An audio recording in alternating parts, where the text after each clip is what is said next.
Allez, nouveau numéro de valeur ajoutée sur Boursorama. Aujourd'hui, on vous parle de ce grand retour manifestement de la volatilité sur les marchés. Bonjour Thomas. Bonjour David. Thomas Friedberger, alors depuis la rentrée, les secousses s'enchaînent après un été qui était quand même plutôt calme.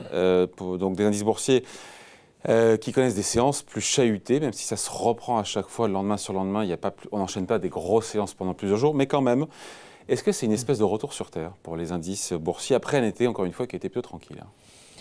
Il n'y a rien d'anormal quelque part. Non, il n'y a rien d'anormal. C'est le cours normal des choses quand les taux d'intérêt remontent. Là, on a cette petite secousse sur les taux d'intérêt. Il faut dire que les marchés ont quand même un peu vécu dans le déni pendant quelques mois. On a fait il y a plusieurs mois une émission consacrée à l'inflation, donc on ne va pas revenir sur les causes de l'inflation, mais le marché a cru pendant quelques semaines, quelques mois que cette inflation pouvait être uniquement due en fait, à la reprise économique post-Covid. On s'aperçoit qu'il y a... Et nous, on avait dit quoi à l'époque? On avait dit c'est peut-être un peu plus durable, un peu plus persistant que ce que les uns et les autres attendent. On avait dit ça pour des raisons démographiques, pour des raisons de point d'inflexion interne dans la mondialisation, pour des raisons d'antitrust contre des acteurs qui ont injecté pas mal de désinflation. Et de pénurie aussi, qui désorganisent les chaînes de production aussi. Voilà, donc alors ça c'est plutôt la reprise post-Covid. Mais aujourd'hui, donc cette inflation, elle est là. Hein. On est à plus à 4% d'inflation au Royaume-Uni, par exemple, donc des taux d'intérêt long au Royaume-Uni qui sont bien remontés, aux États-Unis pareil, et puis le reste suit. Et donc forcément, quand les marchés sont très chers, ça entraîne une correction, une compression de multiples. On peut dire qu'on est en zone de turbulence, rien de grave non plus, mais voilà, il faut vivre en cette fin d'année, peut-être même après, avec plus de volatilité que ce qu'on a connu. Exactement. Donc, on avait aussi dit que la dispersion était la nouvelle forme de correction. Non, on a tout dit, nous.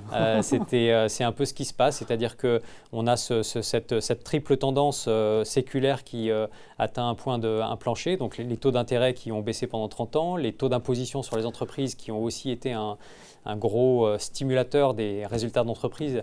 Les impôts vont remonter, c'est pour des raisons assez logiques. Et puis ce point d'inflexion dans la mondialisation qui va empêcher les entreprises d'optimiser comme elles le faisaient avant tout un tas de choses. Ça, c'est pour les résultats des entreprises, ça va être plutôt un vent dans le nez.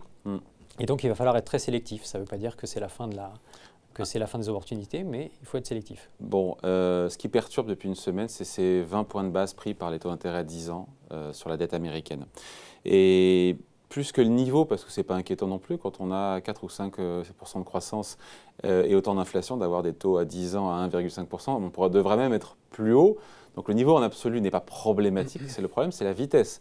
20 points de base en une semaine, si chaque semaine on fait ça, il y aura du sang sur les murs d'ici peu. Hein.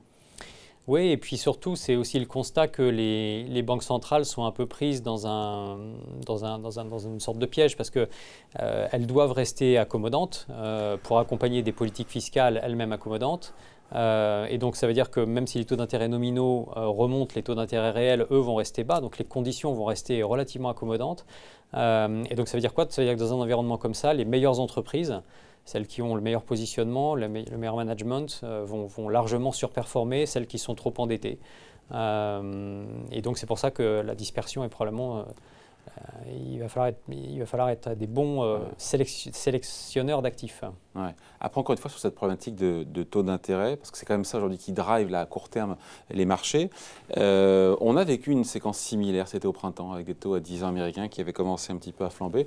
Les choses s'étaient calmées d'elles-mêmes. Est-ce qu'on devrait vivre une séquence similaire qui reste sans lendemain ou pas? Parce qu'encore une fois, voilà, on n'est pas là où on devrait être sur les taux à 10 ans partout dans le monde. C'est ça la réalité. Alors possiblement parce que, en fait, l'inflation est là. Maintenant, ça ne fait plus aucun doute.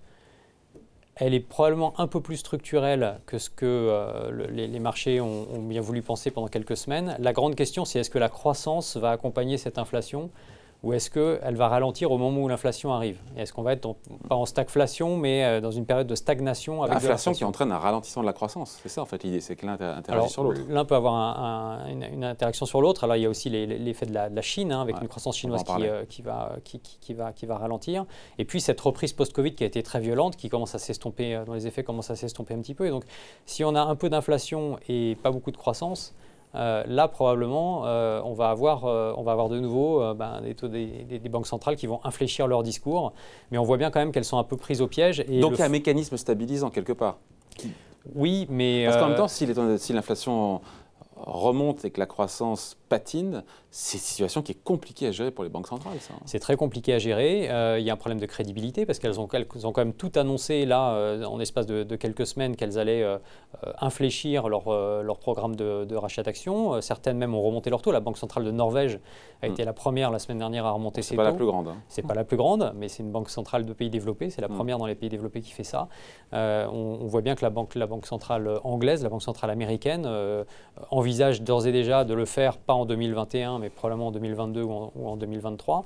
Et puis, là où ça commence à poser problème, c'est que une situation où les taux remontent comme ça, c'est probablement la fin de l'alignement d'intérêts entre les banques centrales et les gouvernements. Les gouvernements qui sont très endettés vont pousser pour des politiques monétaires accommodantes. Les banques centrales vont vouloir combattre l'inflation. Ouais. Et donc, cette indépendance des banques centrales va être mise à rude épreuve dans les mois qui viennent. D'autant, Thomas Friedberger, que Jérôme Powell n'a pas rassuré les marchés hier quand il dit que si les pressions inflationnistes persistent, la Fed devra réagir. Il n'est pas en train d'un petit peu de se déjuger, en tout cas de se laisser une porte de sortie? Si l'inflation est plus résistante... il est dans son rôle. Hein. Les banques centrales se sont arrogées mais il nous bassine depuis des mois et des mois que c'est temporaire l'inflation, que ça va se les banques il est peut-être en train de...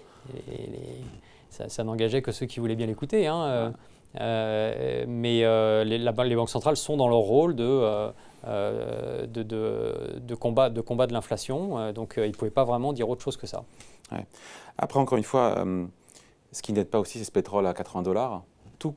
Tout concorde, tout converge effectivement pour ce qui est plus d'inflation à court terme et donc une Fed qui pourrait resserrer plus rapidement sa politique monétaire. C'est peut-être ça que les marchés sont en train de réévaluer, cette accélération dans le timing, le tempo du resserrement monétaire et donc le fait qu'il y ait moins de liquidités déversées dans l'économie, ce qui a évidemment alimenté la hausse des marchés. C'est ça peut-être aussi qui est en train de se gripper un peu? Oui, je crois que c'est tout simplement le fait que les marchés sont très chers. Qu'est-ce que ça veut dire que les marchés soient chers? Ça veut dire qu'ils anticipent une croissance des résultats importante. Et on voit bien que dans un environnement comme ça, où vous avez des taux d'imposition sur les entreprises qui vont remonter, des taux d'intérêt qui vont remonter, donc des financements qui vont être moins simples, une mondialisation qui a atteint un point d'inflexion, cette croissance des résultats des entreprises, elle va être plus compliquée qu'avant. Ouais. Et donc, s'il n'y a pas la croissance... Les taux qui remontent et les croissances bénéficiaires qui sont un peu moins bonnes, ça fait un effet ciseau. Exactement. Donc, c'est ça dont on commence à se rendre compte, effectivement. Voilà. Ça ne veut pas dire pour autant qu'on rentre en correction et en consolidation. Non. Forte et violente. Parce que les politiques monétaires et fiscales vont rester accommodantes. On ferme le robinet, enfin on le ferme. On le ferme tout doucement, le robinet monétaire. On ne le coupe pas complètement, c'est ça aussi. Exactement. Et donc, ça veut dire encore une fois qu'il va falloir être très sélectif parce que la dispersion entre les différents actifs va ne faire qu'augmenter. Thomas Friedberger, il faut qu'on parle aussi un petit mot de ce qui se passe en Chine avec une dégradation du contexte économique un peu partout aussi, aux États-Unis, en Chine, et notamment en Chine, cette montée du risque chinois. On fera une émission spécialement là-dessus, je sais que vous aimez bien le sujet. Il y a toujours l'avenir incertain autour de la défaillance et possible d'Evergrande, même s'il y a des cessions d'actifs qui sont en cours au moment où je vous parle. Il y a ces coupures de courant en Chine délibérées, voulues par Pékin pour économiser l'énergie du pays. Voilà, tout ça, c'est un phénomène qui est nouveau peut-être, un nouveau paradigme sur la Chine avec un tour de vis aussi politique sur la tech, mais pas seulement. Oui, on peut aussi le voir de manière assez ironique. Hein. On a beaucoup critiqué la Chine dans les années 2000-2010 pour injecter énormément de liquidités dans un système plutôt de crédit plutôt opaque et endetté. Là, la Chine, depuis la crise de la Covid, a plutôt eu une politique monétaire relativement en même temps, ils n'ont pas eu de récession, orthodoxe. Non, mais ils ont eu quand même une politique monétaire qui a été de loin la moins accommodante, alors que les pays développés, eux, se sont engagés dans des programmes d'injection de liquidités. On a eu moins 6 et moins 8 de récession. Là, on a eu moins 6 et moins 8% de récession, là où eux, ils ont eu une croissance nulle. Donc, oui, mais les dégâts ne sont pas les mêmes. On les a beaucoup critiqués pour ça dans la dernière décennie. Aujourd'hui, c'est nous qui faisons la même chose. Ce que cherche à faire la Chine, c'est crédibiliser son marché du crédit.